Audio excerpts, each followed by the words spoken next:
Yo guys, Ghost here, and today we have some more Battlefield 2042 data mining information for you. So as I mentioned in my video a couple of days ago, Temporyal, the well-known data miner, has been hard at work digging into the Battlefield 2042 playtest build and searching through those files to see what he can find. And over the past couple of days, he's discovered some interesting stuff.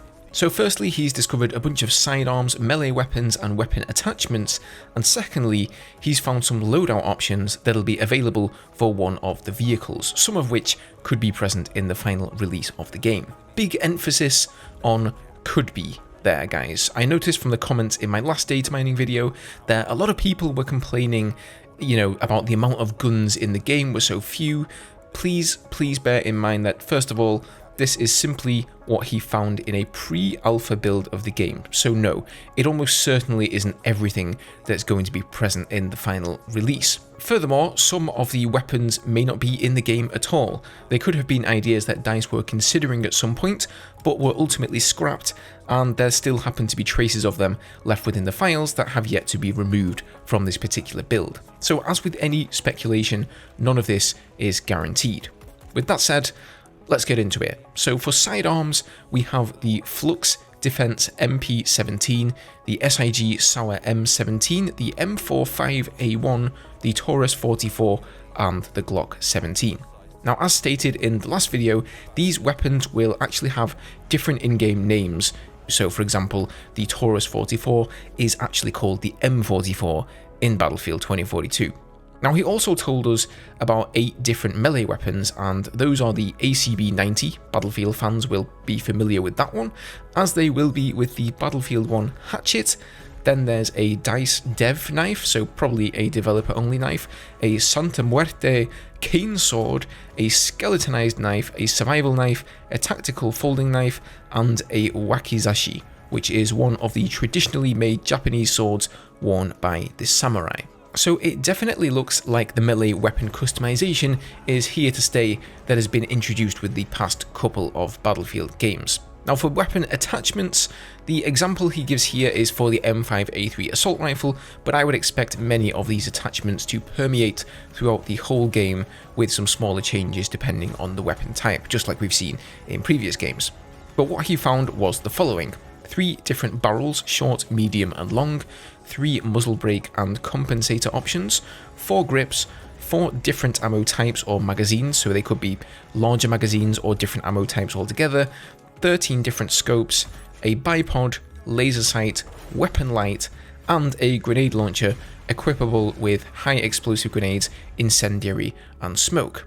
So pretty much classic Battlefield stuff there, I would say, with the addition of the different ammo types and the magazine size. Is definitely something that it looks like they've kind of borrowed from Warzone there. Now, in addition to that, he also uncovered some new information about different vehicle loadout options, and today we're talking about the EBAA Wildcat, which is the IFV looking vehicle that was in the technical playtest, and it's based on the Jaguar EBRC. Now, I did ask him if he could find any information on other vehicle loadouts such as the jets and helis, and he did reply to me saying that's on my to-do list. So hopefully if he gets around to it, we'll know more about that soon. But anyway, these are some of the loadout options for the Wildcat that may or may not make it into the final game. So for primary weapons, we have the 40mm cannon, the 57mm cannon, and the AA double cannon. And that last one there is actually the one we have seen being used in the technical playtest.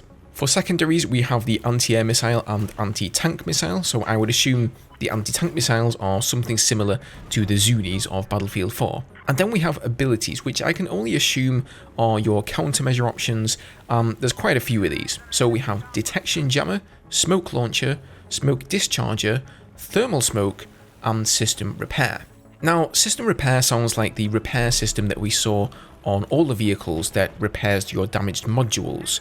Thermal smoke is an interesting one that kind of hints that perhaps thermal vision is in the game, even though we haven't seen any evidence of it yet. Also, smoke launcher versus the smoke discharger. The launcher would suggest that you could fire your smoke on top of an enemy vehicle perhaps, as opposed to dispersing it around your own vehicle, so that'll be pretty interesting to see.